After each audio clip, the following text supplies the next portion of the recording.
কৃষি ব্যাংক থেকে আপনি কিভাবে ৩ লক্ষ টাকা লোন করবেন এবং কারা কারা লোনটি পাবেন এ বিষয়ে আমি বিস্তারিত বলবো। আর আমার কথাগুলো মেনে যদি আপনি কৃষি ব্যাংকে আলাপ করতে পারেন বা যে তাদের সাথে কথা বলতে পারেন, আপনি 100% লোন পাবেন।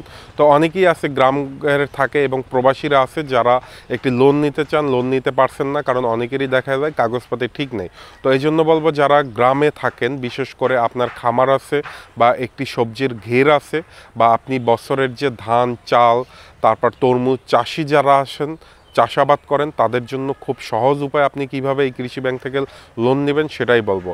আর আমরা যারা গরুর খামার বা ছাগলের খামার বা মুরগির খামারি ভাইরা যেটা করি, আমরা নিজেরা কিছু টাকা পয়সা নিয়ে ব্যবসাটা শুরু করে দিই। পরবর্তীতে যখন টাকার প্রয়োজন হয় তখন আমরা ব্যাংকে গিয়ে খোঁজ নিই যে কোন ব্যাংক থেকে লোন নেওয়া যায়। আর ব্যাংক থেকে লোন না নিতে পারে অনেকেই দেখা যায় এনজিও থেকে লোন নিয়ে বিভিন্ন সময় বিভিন্ন ধরনের সমস্যার ভিতরে পড়ছে। কারণ এনজিওর লোনগুলো দেখা যায় 45 কিস্তির মধ্যে পরিশোধ করা লাগে, সাপ্তাহিক কিস্তি থাকে, মাসিক কিস্তি থাকে।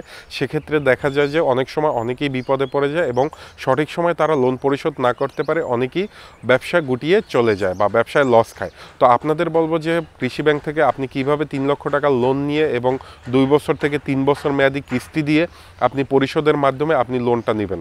আর লোন নিতে গেলে কিন্তু অবশ্যই সবার আগে একটা কথা বলি, আমার ভিডিও যারা দেখেন তারা অবশ্যই সরাসরি ব্যাংকের সাথে কথা বলবেন, ভুলেও কোনো প্রকার দালালের সাথে কথা বলবেন না। কারণ ব্যাংকে গিয়ে কথা বললে হবে কি, আপনি সঠিক তথ্যটা পাবেন, আপনি লোন পাবেন না পাবেন, অন্ততপক্ষে তারা ডকুমেন্ট নিয়ে আপনাকে কোনো প্রকার হয়রানি করবে না। কিন্তু আপনি বাহির থেকে যদি কারোর মাধ্যমে লোন নিতে যান, আপনি হয়রানির শিকার কনফার্ম হবেন। তো এবার আসি আপনি কিভাবে লোন নেবেন। তবে লোন নেওয়ার আগে আমি একটা কথাই বলবো, যারা খামারি আছেন বা গ্রামগঞ্জে থাকেন তাদের একটি খুব দরকারি একটি লোন দরকার। সেক্ষেত্রে আপনাকে প্রথমেই যেটা করতে হবে, আপনি ইউনিয়ন পরিষদ থেকে আপনি যে চাষি হন না কেন, যে শাক সবজি চাষ করেন, ফল চাষ করেন বা খামারি হন না কেন, আপনি 500 টাকা দিয়ে একটি গ্রাম থেকে ইউনিয়ন পরিষদ থেকে একটি ট্রেড লাইসেন্স নিয়ে রাখবেন।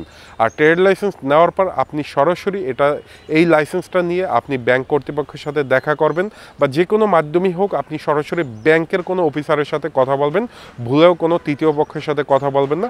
তাদের সাথে কথা বলার পর তাদেরকে জানাবেন যে আপনার লোন প্রয়োজন, এবং সেজন্য যদি আপনি কিছু চা পানি খাওয়ার দাওয়াত দেবেন, আপনার বাড়িতে যাওয়ার দাওয়াত দেবেন, আপনার গরুর খামারটি দেখার দাওয়াত দিবেন বা আপনার ঘেরটি দেখার দাওয়াত দিবেন।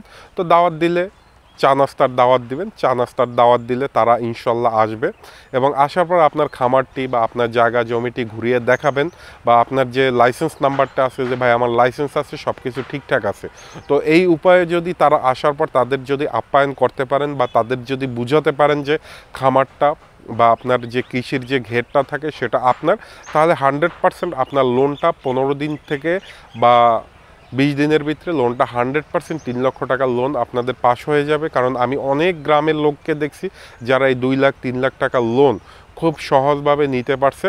আর হ্যাঁ, লোন মানে সুদ থেকে দূরে থাকার জন্য লোন না দেওয়াটাই বেটার। তবে গালাগালি করবেন না, প্রয়োজন কখনোই সুদ মানে না, যেটা সত্যি কথা। তো ভালো থাকবেন যারা বেকার বসে আছেন। আর হ্যাঁ, প্রবাসীরা আপনারা যদি লোন নিতে চান কৃষি ব্যাংক থেকে, সেক্ষেত্রে আপনার ভাইয়ের যদি খামার থাকে বা কারোর যদি খামার থাকে তাদের নামেই নিতে হবে, তাদের সাথে নেগোসিয়েশন করেই আপনাকে লোনটা নিতে পারে। এছাড়া আপনি সরাসরি প্রবাসী কোনো লোন দেয় না।